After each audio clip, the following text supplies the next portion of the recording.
Secretary Rubio, for being here. We just heard from President Zelensky. He said he does not think that he owes President Trump an apology for what happened inside the Oval Office today. Do you feel otherwise?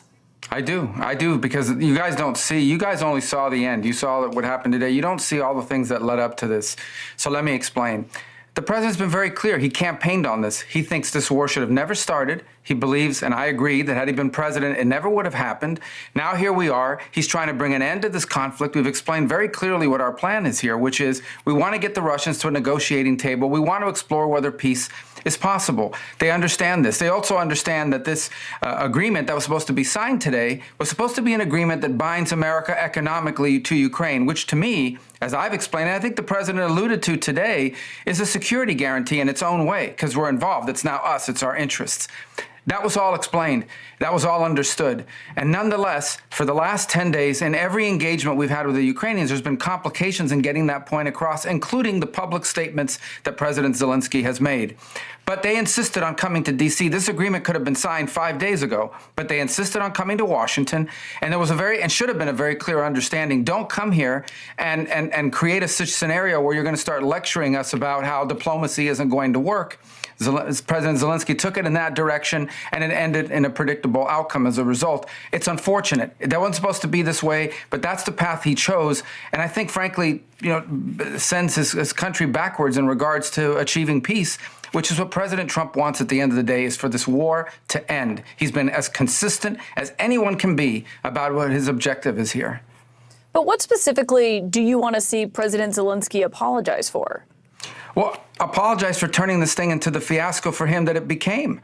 There was no need for him to go in there and become antagonistic. Look, this thing went off the rails. You were there, I believe. It went off the rails when he said, let me ask you a question to the vice president. What kind of diplomacy are you talking about?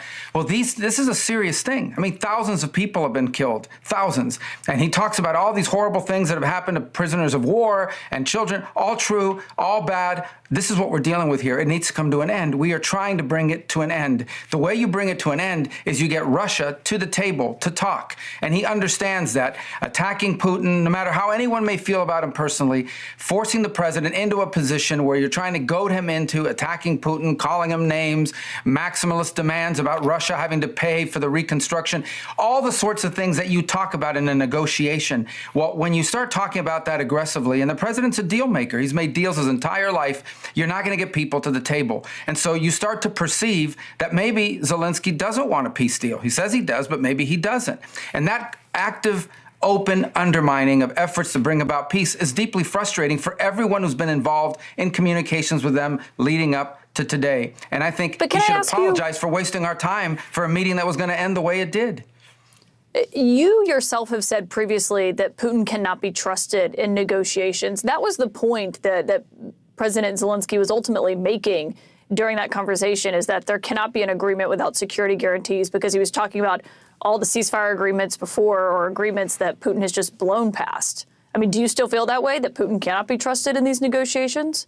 Well, I was there yesterday when the president said in front of the media that our approach is going to be trust but verify. President Trump's made deals his entire life. He's not going to get suckered into some deal that's not a real deal. We all understand this. We understand it on our end for certain. And so the goal here is to get to a place we have to explore whether peace is possible. I've said this repeatedly. I don't know. I think it is, based on what they've said so far, but we have to explore that. How else is this war going to end? I ask people, what is the European plan to end this war? I can tell you what one foreign minister told me, and I'm not going to say who it was, but I can tell you what one of them told me, and that is that the war goes on for another year, and at that point, Russia will feel so weakened that they'll beg for a peace. That's another year of killing, another year of dying, another year of destruction, and by the way, not a very realistic plan in my point of view. So if there's a chance of peace, even if it's a 1% chance, that needs to be explored, and that's what President Trump is trying to do here. President Trump said just when he was leaving the White House after that meeting that he doesn't think President Zelensky wants peace. But isn't that why the Ukrainian leader was in the Oval Office for that meeting today? Well, he was in the Oval Office to sign a minerals rights deal. That's what he was in the Oval Office to sign today. But again, when you have comments that deliberately appear to be after having discussed this repeatedly, deliberately appear to be geared towards making the argument that peace is not possible. Again, he turns to the vice president. What kind of diplomacy are you talking about? Almost as if to say, these people, you can't deal with them. You can't have any negotiations with Putin because he can't be trusted, and you're just wasting your time on negotiations. Well, he's directly basically undermining everything the president has told him he's trying to do. Look, there's no need for that. You start to suspect, does he really want an end to this war? Does he just think that, we have to do whatever he says and give him anything he wants without any end game? That was the Biden strategy. We were funding a stalemate. We were funding a meat grinder. And unfortunately, for the Ukrainians, the Russians have more meat to grind, and they don't care about human life. We've seen it, human waves, the North Koreans, etc. And so this is a very complex thing. It's very delicate. It's very costly. It's very bloody. It needs to be brought to an end, but it isn't going to be brought to an end with public pronouncements and maximalist demands in the public, but in real diplomacy. The vice president was right. When you say they don't care about life, are you talking about the Russians or the Ukrainians? Well, the Russians, they're conscripting by the hundreds of thousands. They brought in North Korean troops that were slaughtered in Kursk, and they keep going because they got more people. That's the other fact. Look, and it's, again, we go back to the same point. I'm not going to fall into this trap of the who's bad and who's evil. People can make those conclusions. People have seen how this narrative has played out and where we are today and how this all started and so forth. The point now is it has to end. And the way it ends is you get people to a negotiating table, and the president, who's the ultimate deal maker, knows you don't get people to a negotiating table when you're calling them names and you're accusing them of things, because at the end of the day, this is not a political campaign, okay? This is high stakes international diplomacy and an effort to bring about an end to a very, very dangerous war. But you yourself, sir, have said before that you believe Putin is a war criminal, that is a widely accepted fact. You've called him a butcher. And you've said that as a Secretary of State, you do believe it's important for someone with such global influence as you have to speak with that kind of moral clarity. Yeah, and at this moment, as Secretary of State, my job working for the president is to deliver peace, to end this conflict and end this war. Ultimately, that is the job of the State Department. The State Department doesn't fight wars, it ends them. It tries to end them. And that's usually, by the way, celebrated. Throughout history, I've watched presidents that bring about an end to wars and conflicts, and people celebrate that. They applaud it. I think we should be very proud and happy that we have a president whose prime objective is not to get into wars, but to prevent wars and to get out of wars. That is a very noble, laudable goal. Everyone should be applauding it, and he should be given the space to do that, not undermined by demands that he call Putin names or that we say things that impede the ability to conduct real diplomacy, as the vice president said today. To follow up on what you just said a moment ago, are you saying that you have doubts that President Zelensky wants this war to come to an end? What I have doubts about is whether he's willing to say and do the things that we need in order to get a negotiation. Again, this has been going on for 10 days. And, to see things in the press saying we're not coordinating with the Ukrainians, that's absolutely false.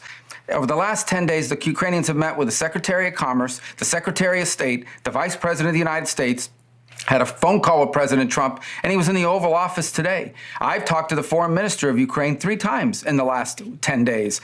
The argument that we're not engaging, but yet you keep reading these press accounts about, they're leaving us out, we're not involved, we're not engaged. None of these things are true, and it continues. So all that led up to today in a deep sense of frustration. And my hope is that this all can be reset and maturity can kick in and some pragmatism, because this war tonight, people will die in Ukraine. Tonight, people will die in this conflict. We're trying to bring an end to this conflict, which is unsustainable. It's an unsustainable, bloody war that has to come to an end. And right now, the only leader in the world that can even have a chance of bringing about an end to this is named President Donald Trump. And we need to give him the opportunity to try and do that. And when you see efforts to impede it, when you tell someone, don't say, let's not talk about these things, let's not go in this direction because it makes it harder for us to engage, and they insist on doing it anyways, you start to wonder. I don't like to impugn people's motives, but you start to wonder what's behind it. So look, again, let's hope that this can be salvaged, but I'm not sure after today. You don't believe that you're not sure that this can be salvaged? Can this relationship between Zelensky and Trump be repaired in your view? I think anything is possible, but it has to go back to the point that President Trump is interested in being involved in this for the purposes of bringing about an enduring and lasting peace. That's what he wants to achieve. And I think if I'm a country okay, that's involved in a war with a bigger country, who's losing thousands of people, who's had 3 million people leave my country because they can't be there, who is facing these challenges, I would be thanking a president who's trying to help bring about an end to this war. I would be thanking him, and I would be supportive of what he's trying to do, at least in my public pronouncements and in my public posture. And we didn't see that today, and we haven't seen that for the last few days. Now, will that change? I hope so. It should, for the purposes of global peace and stability in Europe and around the world.